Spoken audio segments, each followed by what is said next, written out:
Good evening, YouTube. So I unloaded earlier today in Massachusetts. Tewksbury, Massachusetts is the name of the place.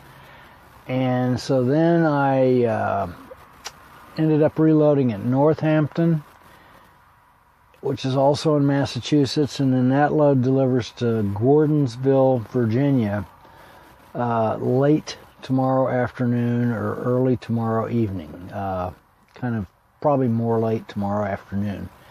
And so since I started out so early this morning, I have ran out of time. It's about, I don't know, 9:37 Eastern time, and so I've stopped at I don't know where I'm at town-wise. I've stopped at a rest area in upstate New York. I think it's along I-684, not too far from White Plains. So I got about 429 miles to go is what the GPS says. So I will leave here as soon as my 10-hour break is up, and hopefully I won't get caught in too much traffic. I don't go through New York City. I avoid that place like the plague, so I'll go all the way around 287. The road I'm on runs into 287, so I just go all the way around, and it's a few extra miles. But if you go through New York City, you're going to get caught in traffic jams. There's no way to avoid that. So I always go around, but I still have to drive through Baltimore, which usually isn't too bad. The big problem will be Washington, D.C. area. That can be a problem, depending, because it doesn't even really matter what time of day. You can run into problems there. So I've got probably about 2 hours of extra time. So I'll leave here just as soon as I can. As I say, once my break is over, I'll leave here and get started. And then if I do get caught in traffic jams, I've got about 2 extra hours that I can kind of play with. And of course, if I see that I'm not going to be able to make it, then I'll let them know. But I should be able to make it. I'm supposed to be there by 4:30 p.m.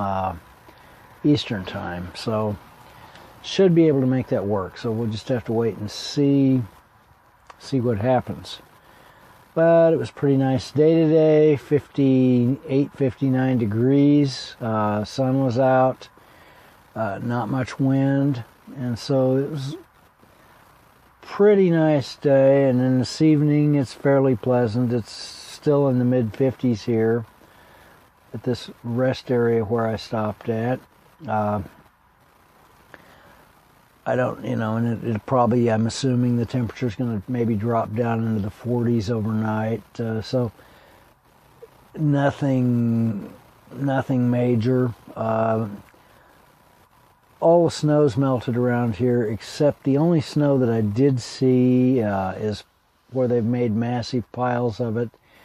In some cases, you can see a little bit where that stuff is still in the process of melting, where they've, where they piled it up, and that just takes some time. Once they make a massive piles of snow, especially if it's in the shade, then it just takes a while for it to melt. So I'm not seeing. You really have to just sort of look for that. It's not something, at this point. Pretty much everything else is melted.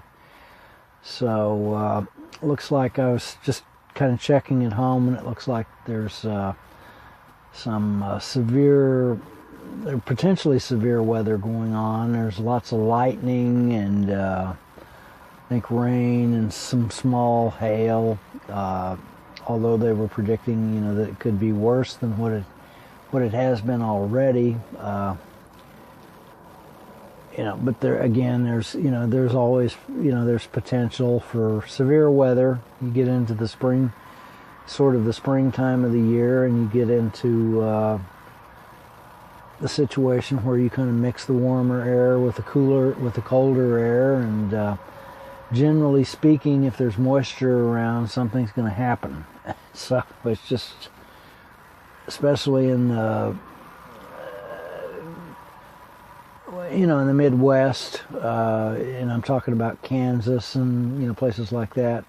It's just one of those things you learn to live with. Kansas, Oklahoma, they have a reputation for a reason, and the severe weather can happen, and you just have to be kind of prepared for it. I guess in the same way that the people in California are kind of they have to expect once in a while that there's going to be earthquakes, and in other parts of the country, like from Florida or the Texas Gulf Coast, they just expect, well, there's going to be there's potential for hurricanes sometimes, and if it happens, it happens, and what do you do about it?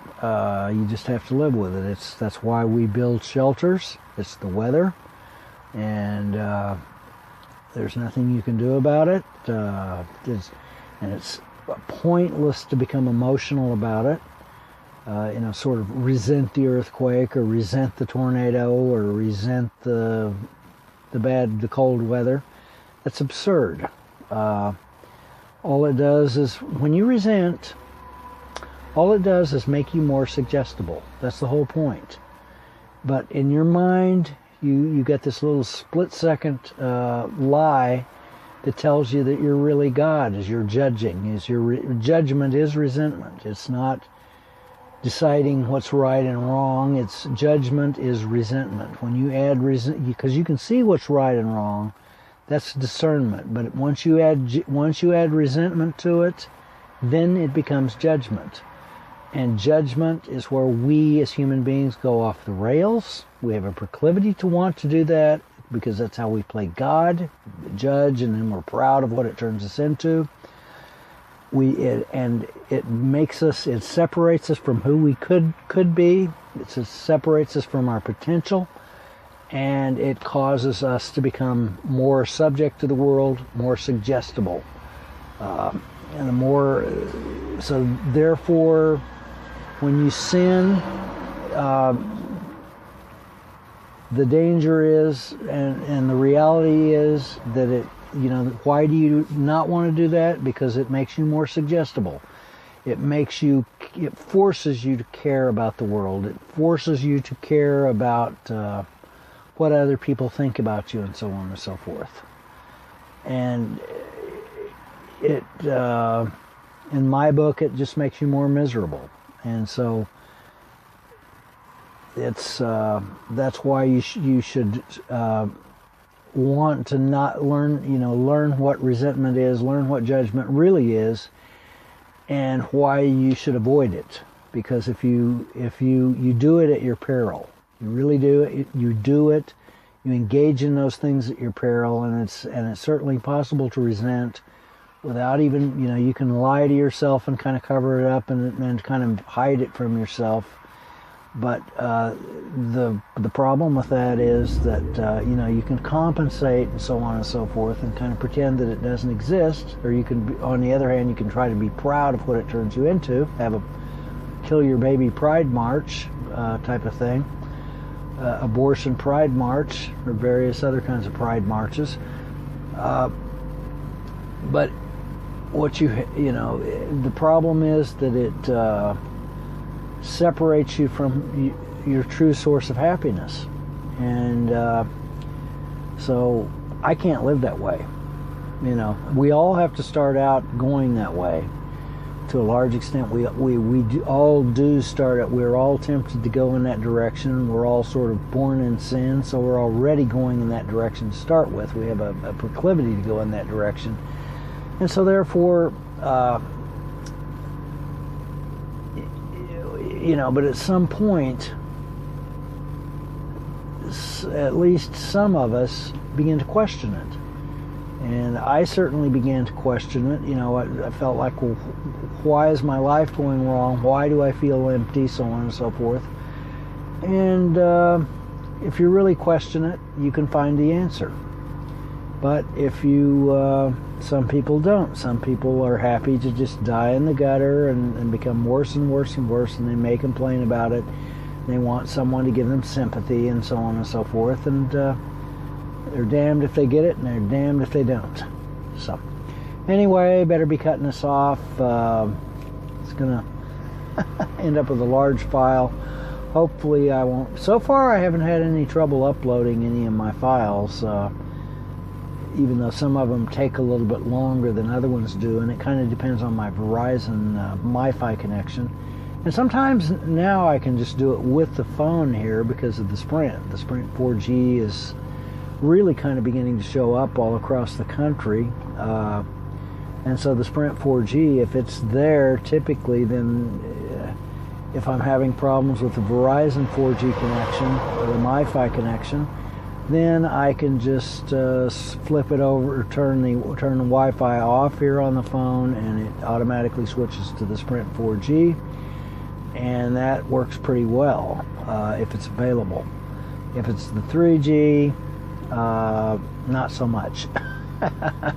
Although the Sprint 3G is kind of improving a little bit, and I think it's because the 4G, there's more 4G now, so there's less people that are actually utilizing the existing 3G infrastructure, which, you know, is still out there. So anyhow, from a rest area in New York along Interstate 684, I'll catch you later.